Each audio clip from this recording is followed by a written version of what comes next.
Hi everyone, it's Mackenzie, and today I am going to do the large family tag. Mama to 4, she just did this video and it inspired me to do it, and she mentioned in the comments that I should do it too, so I thought I would. I will link her video down below so you guys can go check that out if you want to. I preface by saying I don't really feel like I have a large family. I have 3 kids and a baby girl on the way, but in America, the average family size I think now is like 1.2 kids. So most people are having less than 2 kids these days. So I guess in that respect, in the society I live in America today, having 4 children is considered a large family. Just get started. Question number 1, how many kids do you have? I just answered that. I have 3 kids and I am expecting number 4. Question number 2, what are your children's ages? I have a daughter that is 5, a son that is 4, another son that is 2, and a little girl due in May. Question number 3 is, what is our family structure?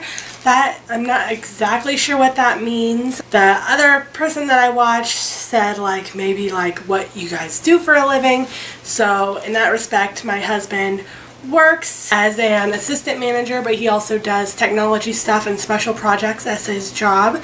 And then he also is in the Air Force Reserves, works on airplanes. I stay home with our kids and I don't really bring in an income much. I do babysit sometimes. I do make a little bit of money through YouTube, and I do make a little bit of money through selling Young Living essential oils. So that is our structure, I guess. Question number 4, how old were you when you had your first baby?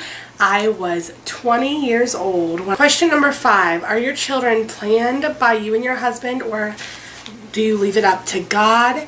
We have planned all of our children in the respect that we either did plan and say, okay, we're going to try for a baby, or we were preventing and then we said, okay, we're okay with having a baby now, and we quit preventing. So we maybe didn't go crazy planning, but none of our children were surprises to us. A couple of our children, my husband and I both at the same time felt led out of nowhere against our original plans to just relax and stop preventing and see what happens.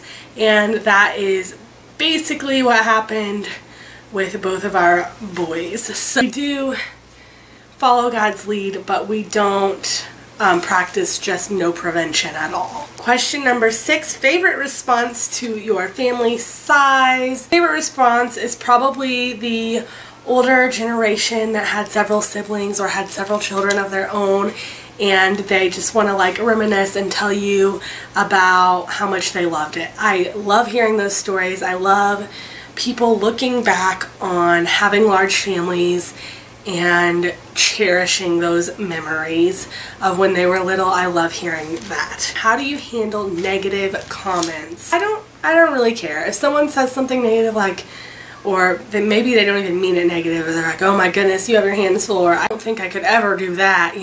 I'm like, well, you don't have to. You know, I don't know. It just, I don't really say much of anything usually. I usually just let it roll off of me. I'm not here to fight. Everyone has a different idea of what their ideal family looks like, and that doesn't have to be the same as mine, and that's okay.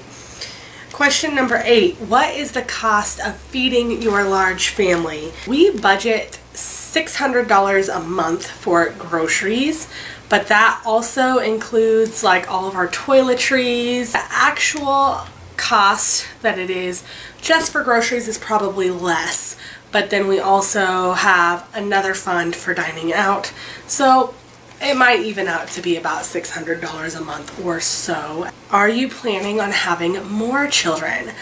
Well, obviously I'm pregnant right now, so I'm planning on having at least 1 more. And after that, I don't really know. I don't know. I always thought that 4 was a wonderful number, and I might be fine with 4, but I'm definitely not saying this is absolutely my last baby. I don't know. We'll see after we adjust to having 4 children what we feel led to do after that. Question number 10, what is your family vehicle? Right now we have a Chevy Impala, and that is not going to fit our family when we have 4 children.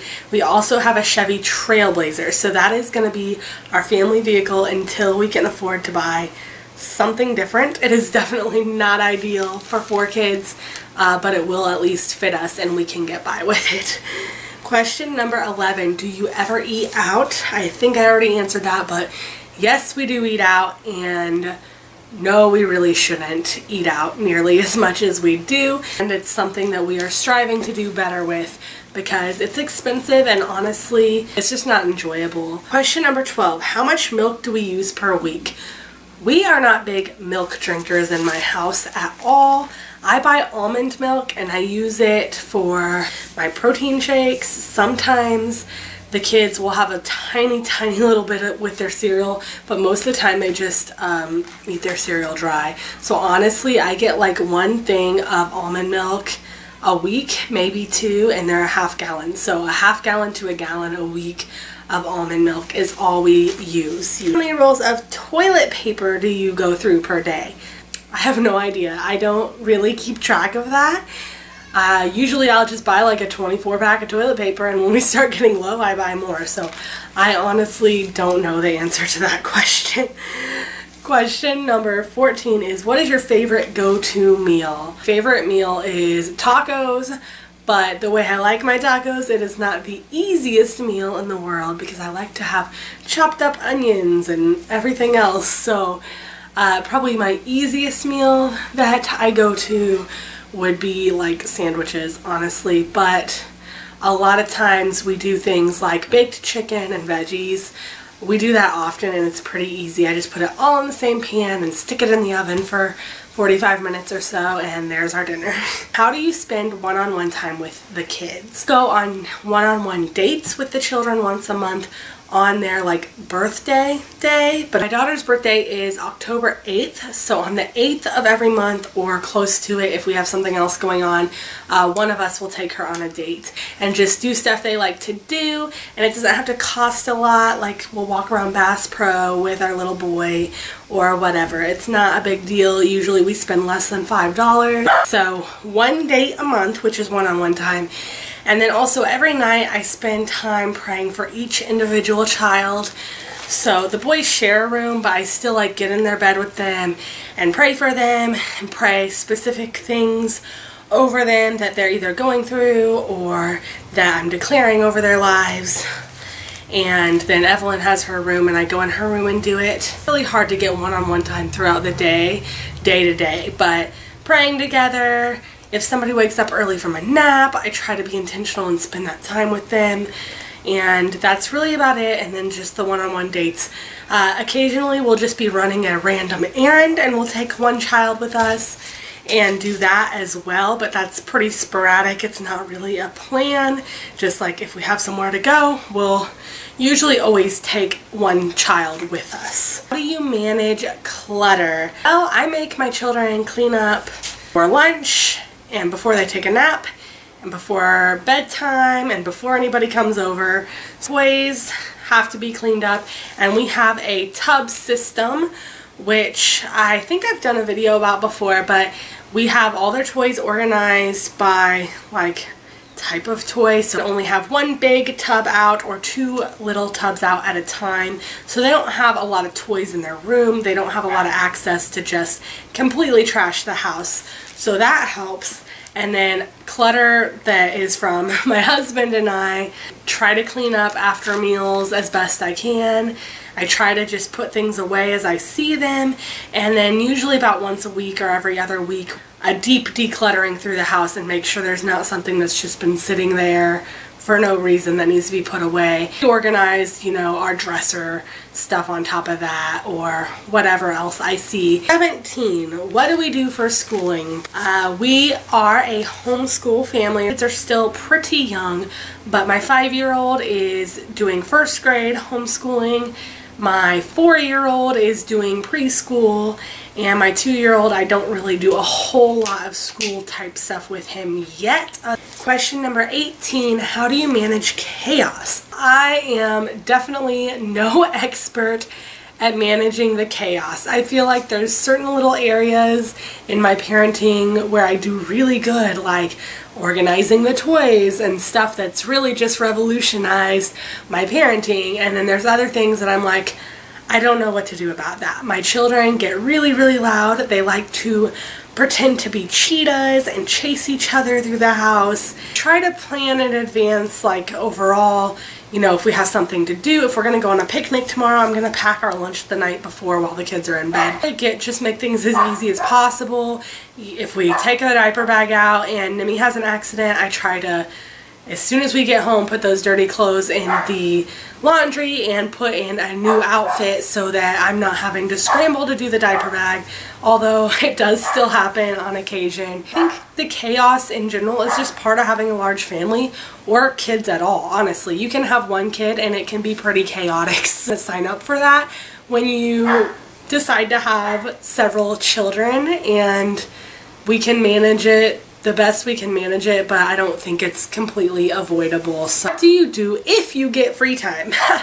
I love that. So if I get free time, to meet up with a friend and just like go out and get a drink and enjoy each other's company. I like to read whenever the kids are just down and I have a minute to myself.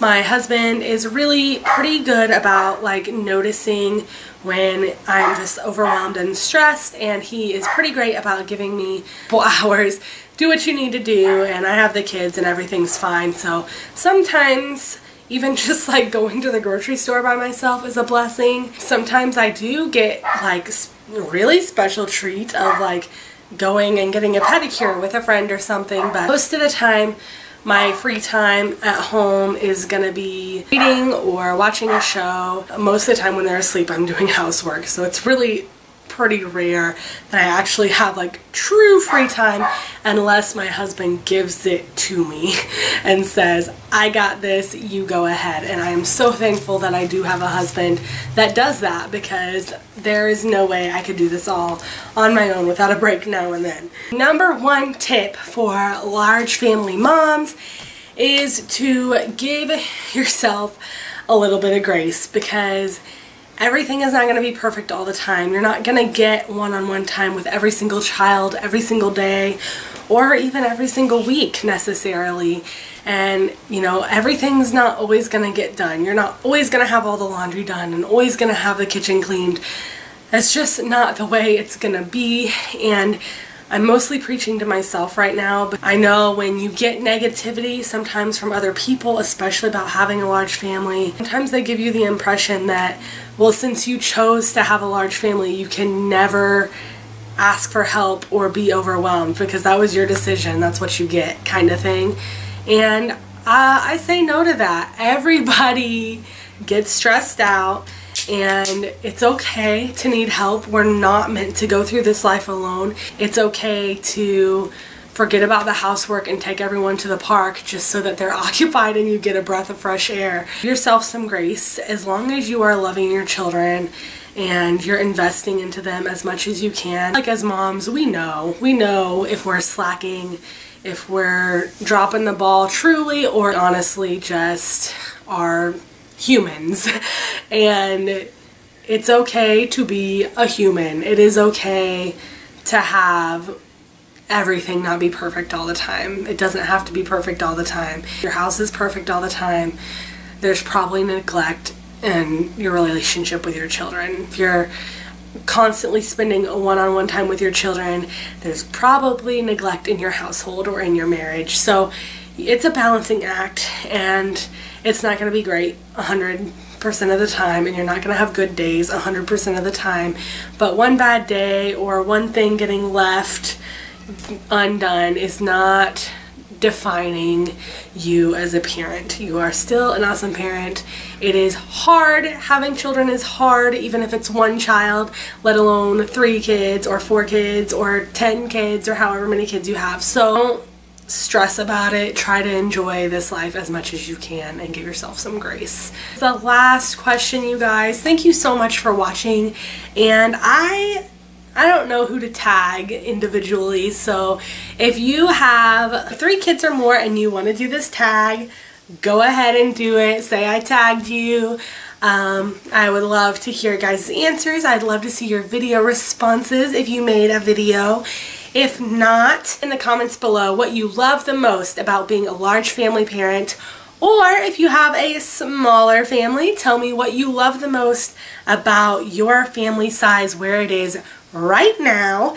And I can't wait to hear from you guys. See you in our next video.